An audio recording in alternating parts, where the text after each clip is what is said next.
Gujarat. By 2014, he evolved as somebody who can change India. By 2019, he evolved as somebody who can bring great pride and courage and conviction in the story of India. By 2024, he is being positioned as somebody who has brought Ram back to this country.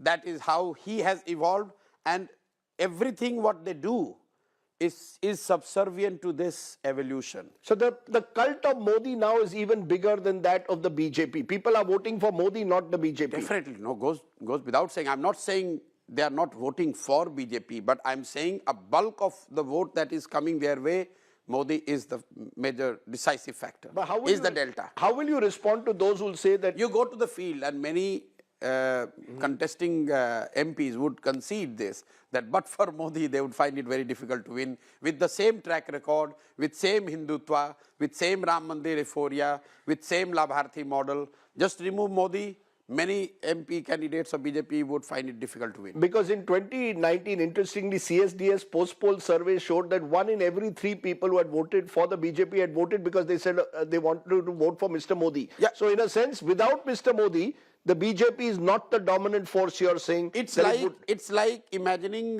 Congress in 1980 without Indira Gandhi. You're saying Mr. Modi today is in the same space that Mrs. Indira Gandhi was in 1980. He is Indira Gandhi of BJP. He's the Indira Gandhi of BJP. You're giving me a nice one-liner. Yeah, but politically speaking, sure. His ability to catch vote is not necessarily dependent on ideology or organization or the candidate. People are straight voting the way they voted for Indira Gandhi. People are straight voting for Mr. Modi. No, but since you use the Indira Gandhi analogy, let me take that forward. Many will say that Mr. Modi has redrawn the way elections are fought. I know, see, my comparison would not be liked by both sides, but sure. I'm just making this comparison purely on this aspect of people voting directly for Indira Gandhi, same way people are voting directly for Mr. But there will be those who will say that the BJP is now, or Mr. Modi is drawing on a mix of state power, of media power and religion to overpower the opposition. So the opposition has no space in India to compete anymore. See, any leader who builds that kind of brand would have some ideological backing to his or her positioning. Indira Gandhi was also seen as Indira is India, India is Indira. She had this charisma and the control over state machinery, as we call it, in totality, be it judiciary, election commission, media, all together. So it's not that this is the first time we are seeing something of that in India. It has happened before. In between, we have seen a coalition government where this absolute control has probably gone a little down. And also, as a society, we have evolved. Those systems are a little bit more robust than what it used to be, say, in 70s or 80s. But we have seen the abuse of power by those who have run this country, whether it was 356, using or misusing election commission and media. It's not a new phenomena per se. The extent or the degree could vary. Depending on who you are and who is analyzing the situation, could choose to say, no, the earlier one was bad, but not this bad. But as a society, as a country, we have seen it. No, the reason I'm asking you this is today opposition leaders are blaming EVMs, want us to go back to ballot papers. Others are saying the enforcement directorate is simply targeting opposition leaders. Institutions like the election commission have been captured. A defeatist mentality or a sense of victimhood has gripped the opposition, that everybody, sab hamare khilaf ho gaye hain. The system is against us today. I doubt. You don't agree with that? No, I don't agree. If that is the case, I heard Rahul Gandhi saying that free media, make media free, ED, CBI free, election commission free, and I will win. Yes. Somebody need to just ask a commonsensical question. That in 2014, you were in the power. Media was very much under you. Election commission, judiciary, and entire system was under you. How did you came to 45? They argue the BJP and Mr. Modi have misused these powers that you have. They have misused state power. Rajdeep, stick to that logic, that if Congress party is losing only because of ED, CBI, election machinery and media, etc., then how did they lose in 2014? Just tell me that. So I'm saying, if you lose, whoever is in power, definitely they will use and would have some strategic advantage because they have control, they have more resource. But these advantages were with you when you were in power. Still you were defeated. And BJP with all these powers, it's not that they are not losing elections. They have lost many elections in last 5 years. No, Prashant, the reason today, interestingly, Mallikarjun Kharge, the Congress president, has gone to the extent of saying if Mr. Modi wins, this could be India's last free and fair election. Well, I'm not one of those who believe, and I could be wrong, but for many years now I have been telling this, because he's not the first one. Many people have raised this issue. Arvind Kejriwal has said this many times. Other leaders have also said this. Many commentators also believe, and they say this in private also. I don't think I'm one of those who believe that Mr. Modi can completely hijack the whole system here, change the constitution, will become a dictator, and India would have no longer a democratic setup. I think we are underestimating the might and the wisdom of the common people here. Nobody, no matter how strong that individual or party is, nobody can steamroll India and 1.3 billion Indians. Indians are pretty smart. They know where to give power and where to put the brake. You have seen in last 5 years, the same Mr. Modi has not been able to win states as easily as he used to do, say, between 2014 and 2019. And if you go to villages, and I know you travel, Rajdeep, a lot, you would hear many common people saying, अरे सब power एक ही के हाथ में थोड़ी देना है. आप उससे जब पूछते हो कि भाई लोकसभा और विधानसभा में अलग अलग क्यों देते हो, आप विधानसभा में कर्नाटक में कांग्रेस को जिता रहे हो, लोकसभा में कह रहे हो मोदी को दूंगा, तो बोले नहीं, एक ही आदमी के हाथ में सबको पावर नहीं देना है. Common people have this understanding. No, is that a trend that therefore is here to stay? That the same voter who may have voted, let's say in Karnataka 6 months ago for Siddaramaiah, may well vote for Mr. Modi in the general election. Same voter who may have voted for Mamata Banerjee in Bengal 2-3 years ago may well vote for Mr. Modi. We are seeing very distinct changes between Vidhan Sabha and Lok Sabha, and they can only grow in the future. Well, this could be argued both ways. I have been telling this, that if you want to challenge BJP, this one data point should give you a lot of strength and courage and hope. Is that Mr. Modi's ability to fetch vote for himself versus his ability to get vote for his colleagues or his party. If you look at data from 2014 till now, between 2014 to 2019, the BJP's underperformance in assembly elections was roughly around 3 percentage points. That means in Vidhan Sabha only 3 percentage point BJP vote share was 3 percentage point lower than the Lok Sabha. Between 2014 to 2019, now the underperformance in Vidhan Sabha for BJP is close to 9 to 10 percentage point. 10 percentage point. So that means there are less, and this is the declining ability of Mr. Modi to transfer vote. The double engine model is therefore not working as effectively when it comes to state elections. No, when Mr. Modi is not on the ticket, the BJP it is that much more difficult. I wouldn't say it is not working, but I'm saying it is that much more difficult for Mr. Modi to continue getting vote for his party colleagues or his state governments who, in eyes of people, may or may not have delivered. Because one other major trend that earlier between 2000 to 2019, whoever Mr. Modi wanted, he said, vote for him, I will deliver, then people voted. Sure. But if the state governments have not delivered, people are not taking Mr. Modi's word as gospel truth and voting for them. They are still giving it to him, but in the state elections, they are voting very differently. So that's one big difference between 2014-19 and 2019 to 24. The other trend which one notices is North versus South. We mentioned how North and West, the BJP's 80 to 90% seats, or they dominated 90% of the seats in Western and Northern India, Hindi heartland in particular. On the other hand, in the South and the East also, the BJP has found it much more difficult. Is that a trend also which you believe is here to stay? No, I cannot say we're here to stay, but it's very clear. It's not only North and South. East, I always say that East and South, roughly about 220 seats, starting from Bihar. Don't count Bihar in North. In Bihar, BJP's vote share is never crossed 25%. Last time they have won only 17 MPs. So if you take Bihar, Bengal, Odisha, Telangana, Andhra Pradesh, Tamil Nadu, Kerala, these 220 seats, BJP gets only about 45 seats, despite their success in Bihar, despite their success in Bengal, despite their doing better in Odisha. But what is happening is because they are completely sweeping North and West, these 200 seats or 180 seats which are anti-BJP member parliaments, they are of no use.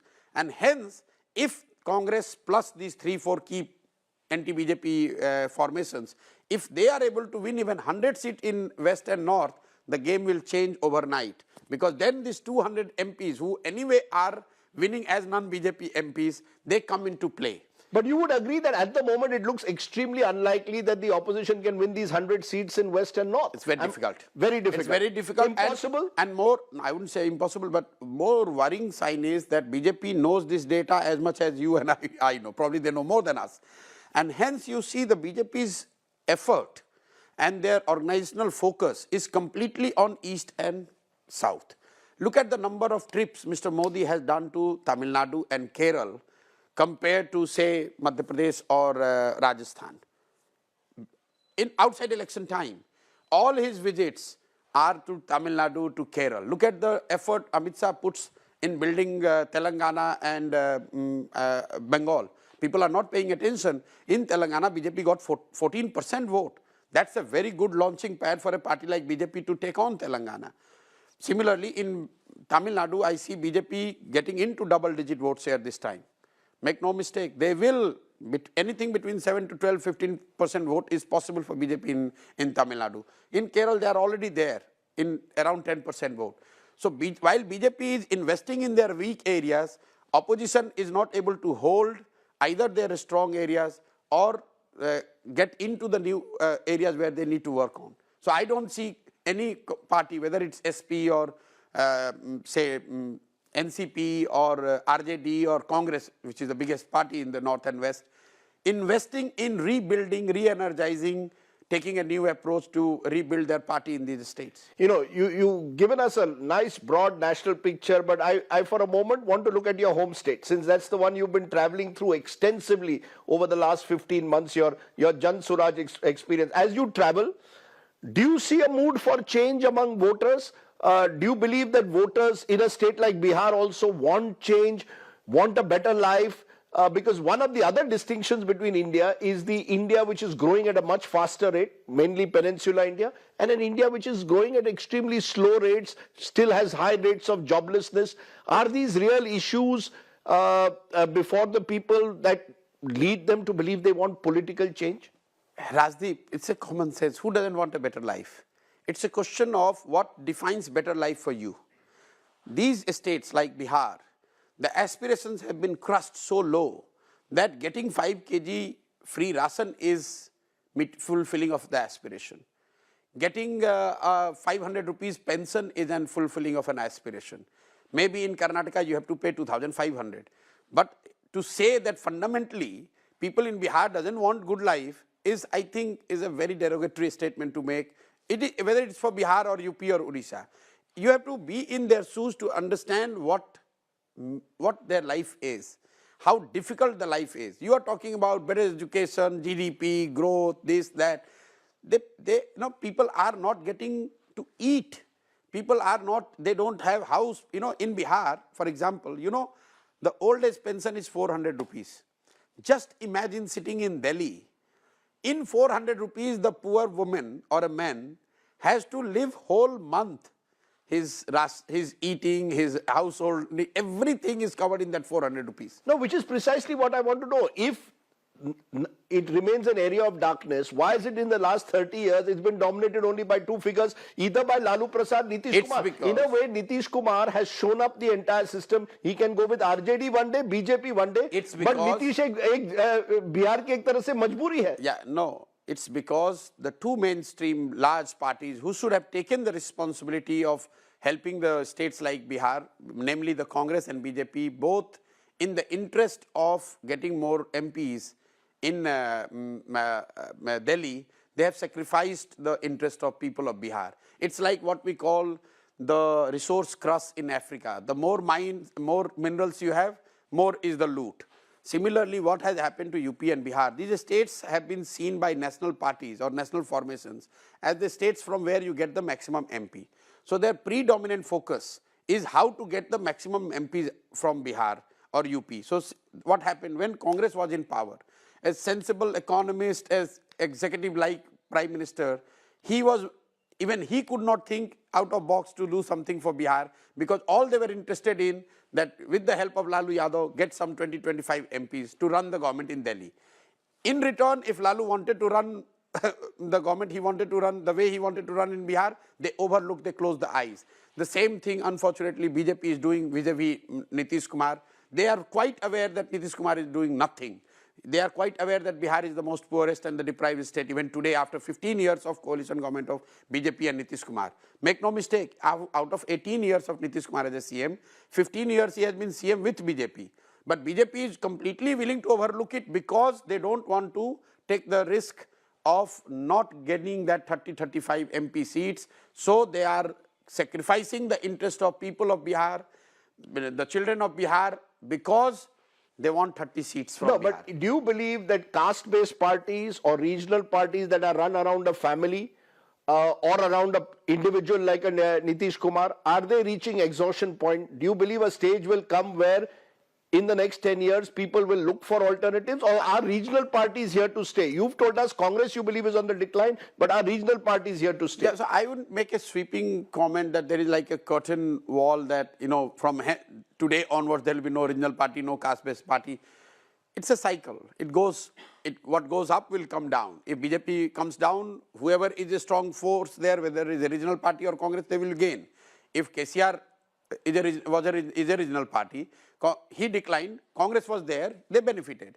So whoever is there on the ground, whether you are a national party or a regional party, whether you are a caste-based party or a religion-based party, if you are there, you are fighting, people see yourself around, you stand a chance, because the other person who is ruling, if he falls, you are there to benefit from it. But is caste still very, very dominant? I'm not just looking at Bihar, but across the country. Prime Minister also projects himself, interestingly, as an OBC face. I mean, this OBC politics, Nitish Kumar tried to play caste census, it didn't really work. Rahul Gandhi has echoed caste census, not worked. And on the other hand, the Prime Minister plays the OBC card. But I'm glad you are saying at least, because for months you guys have been telling this caste census is going to be the second mandal and this and that. And I've been telling it on ground, there is no resonance to it. No resonance at all. No resonance. Why? Because in politics, you can play one thing only once in lifetime. You can't do it again and again. Caste thing, once mandal done, dusted, people who benefited, people who suffered, has done. Now you cannot redo it. Nitish Kumar tried doing it. Very quickly he realized that it's not resulting into any electoral gain. So that's why he has gone back to BJP. Caste is an important factor, no doubt about it. If you do politics in India, you must understand this reality that caste is one of the major factors. But caste is not the only factor. Make no mistake, caste is not the only factor. Look at the states where we talk about the caste politics most, which is UP, Bihar. Today in UP and Bihar, BJP is getting the maximum vote, both states. In these states, you go and talk to anyone, they say, no, we are not voting for BJP, we are voting for Mr. Modi. How many people of Mr. Modi's caste live in UP and Bihar? So if we are saying that everyone in Bihar and UP are voting only basis caste, then who is voting for Mr. Modi in UP and Bihar? They are definitely not voting on the basis of caste. So there is caste angle, there is Vichardhara / Hindu factor, Hindu-Muslim factor, the religion aspect. The third is this Labharti, governance, whatever you call. And fourth is your own electoral muscle, the organization, your ability to convert your support into vote. But what does Mr. Modi, according to you, embody today? What does he embody that, on the other hand, Rahul Gandhi does not? See, there are many, depending on who you are. For many, Mr. Modi is a self-made man and Rahul is a dynast. That itself is a reason for them to go for Mr. Modi. You believe that is still there? The Kamdar, Namdar narrative still runs? I'm saying nobody can say how much, but I'm saying this. If you put 10 people in room who are voting for Mr. Modi versus Mr. Rahul Gandhi, and you'll ask, why are you voting for Mr. Modi? I'm sure 2 or 3 will say this issue, that he is a self-made man and Mr. Rahul Gandhi is a dynast. There are 2, 3 who will say that Mr. Modi is honest, he is not corrupt, Congress party is corrupt. Under Gandhi, they have run a corrupt government. There are third element which people will say that under him the Hindu resonance is happening. So Hindutva is there, self-made man is there, incorruptible is there, he is a hard-working, decisive person, he is bringing glory to India. All those aspects. We cannot say only one aspect. So different people find different reasons. But put together these 5, 6 issues which build Mr. Modi's persona or the brand, which allows people to say, okay, for this reason I want to be with Mr. Modi. So as we come to the end, I want to look into the future. 10 years from now, Mr. Modi, who's been this dominant personality, will be in his 80s. Do you still see a Modi-centric, BJP-centric, Hindutva-centric polity, Congress declining, and maybe a new political force emerging? I don't know about 10 years, but it would be very difficult for BJP to continue dominating beyond, 5 years or so, because that would mean like going beyond 15 years of ruling country. But what I see is BJP as a party, as a political formation, is going to be one of the dominant force around which the politics will revolve in 20, 30 years at least, like it was in case of Congress. Again, I must clarify, this doesn't mean that a lot of people think that they start saying that I'm saying that BJP cannot be defeated. Even if BJP is defeated, BJP will be the central political force around which the polity will move for another 20, 30 years at least. Somebody will emerge, somebody will defeat them for sure. In next 5 years could be done, could be 10 years it could be done. I don't know about the timeline and who will defeat. But no, would it be the Congress or a new political force in your view, or regional parties? No, it has to be a Congress in a new form, which... What do you mean by Congress in a new form? New leadership or new form? No. What does new form mean? Ideologically, one side is this right to center, another is the left to center. So left to center space is dominated today by Congress, and the Congress has to reincarnate itself and come in a manner where it takes the dominant vote share of the left of center, which still is bigger than right of center. So you don't see the likes of Arvind Kejriwal and all emerging to occupy that space? You remember 2-3 years back, we had this discussion post Bengal, and I told you it's literally very difficult, because in last 100 years, this country has seen only 2 pan-India parties. It takes time. It takes 20, 30 years for you to build party, to reach the national. Taking a technical national party status is not same as being a national force, national political force. So for BJP, it has taken more than 50 years. Make no mistake, they started at Jan Sangh, and they went to up to 50 seats. Then 30 years of decline. Then they repositioned themselves at BJP. That took them another 10 years for them to become a national force. So I'm not somebody who would say that Congress is going to finish. The Congress in some form or other will remain the dominant force, opposing the BJP's ideology and what BJP represents. In a way, you are offering hope to Rahul Gandhi and the Congress, stay the course. I'm not saying Rahul Gandhi, I'm saying Congress, the space, left of center. I'm saying that in this country, left of center space is not going away. And broadly, that's what Congress claims to represent ideologically. So if Congress were to regroup, re-energize, represent them, reposition themselves, there is a denominator. There is a denominator to take. Final question, where do you see yourself? Do you see yourself now, what has happened in Bihar, opening up the possibility of a third force by 2025 Vidhan Sabha, where this duopoly of Lalu and Nitish may finally be over? Do you really see the emergence possibly for someone like you who can challenge this? Or do you believe it's very difficult to scale up or go on from a political strategist to building a party? Rajdeep, I'm in Bihar for last 2 years. I'm not planning to go Bihar because something has happened in Bihar yesterday. 2 years, I have left everything and I am stationed in Bihar, moving village to village. And what I see and what I have learned and seen, observed in the last 2 years gives me full conviction that Bihar is just there to change. And you would be surprised the kind of change India is going to see coming from Bihar in their assembly election. Not in the Lok Sabha, but in assembly elections. You have to give a year, because people are, as I told you, they are not looking at India.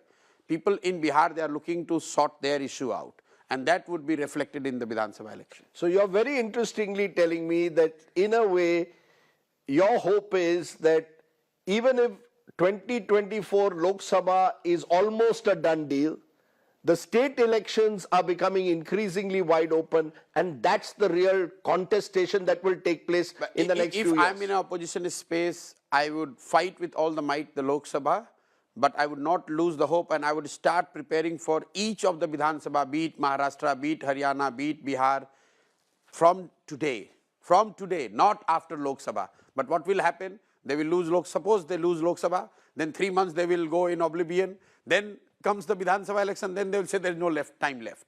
But if, it's like the first line of fight is Lok Sabha. You must start preparing your second line and third line, and the real power, political and otherwise, rests with the state, winning the states. So that is where the hope is, and that is where opposition should put their focus on. It's interesting you're saying this, because I recall in 2021 when I had interviewed you during the West Bengal elections, you had said that if the TMC loses, India could be heading towards single-party democracy. Now you're telling me multi-party democracy is alive and well, certainly at the state level. Indian democracy has not been taken over by one leader or one party. I'm saying the same thing. Unless, so long the states are, even if you lose Lok Sabha elections again and again, but so long you hold your ground in the states, India is democracy, its texture, its multipolarity are going to stay. And that is very important, that even if you are not able to necessarily win Lok Sabha, don't give up hope, fight with all what you have, make sure that you don't lose the states. Maybe there is no opportunity for you to win Lok Sabha, but you have enough opportunity to win your state. Win that and the tide will turn. Okay.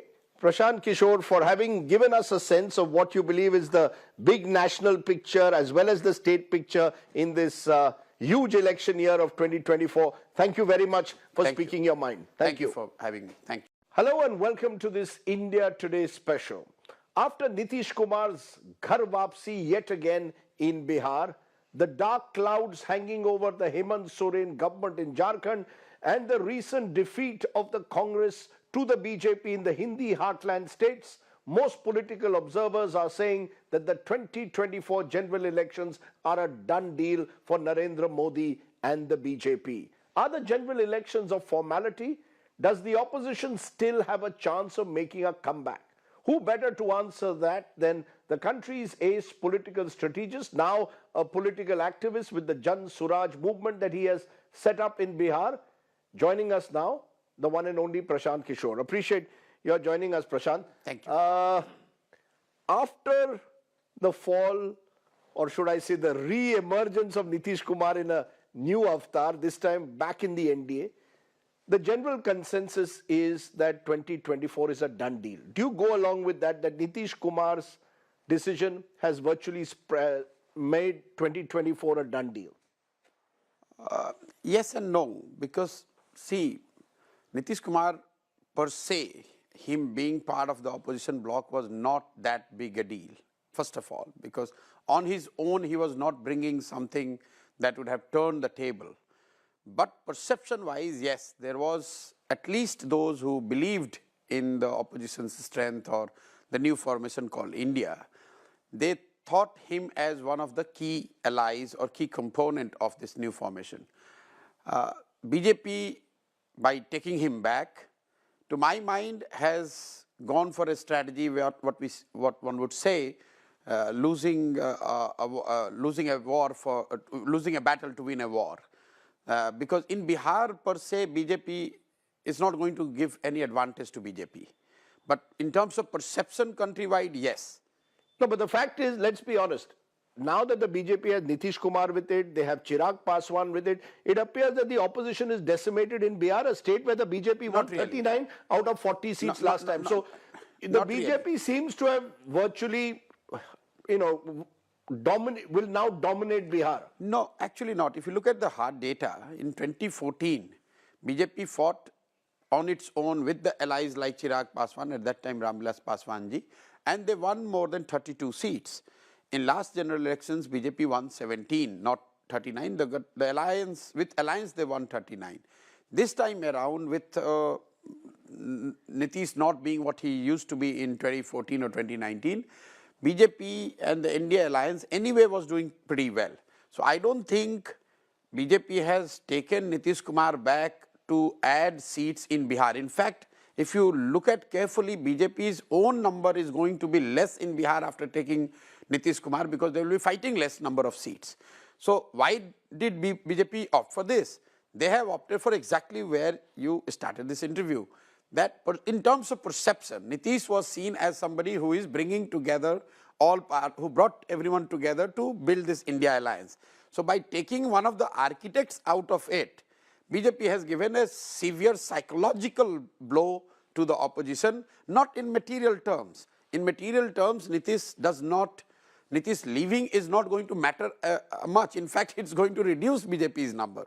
And in assembly elections, BJP is going to pay the price for this. But they have opted for it knowingly because they want to win the war, maybe lose the battle in Bihar. No, in a sense, it seems that the BJP has decided that 2024 up ki bar 400 par. You see, they are psychologically intimidating the opposition. Would you agree that all of this, therefore, It's perception... a part of psychological thing.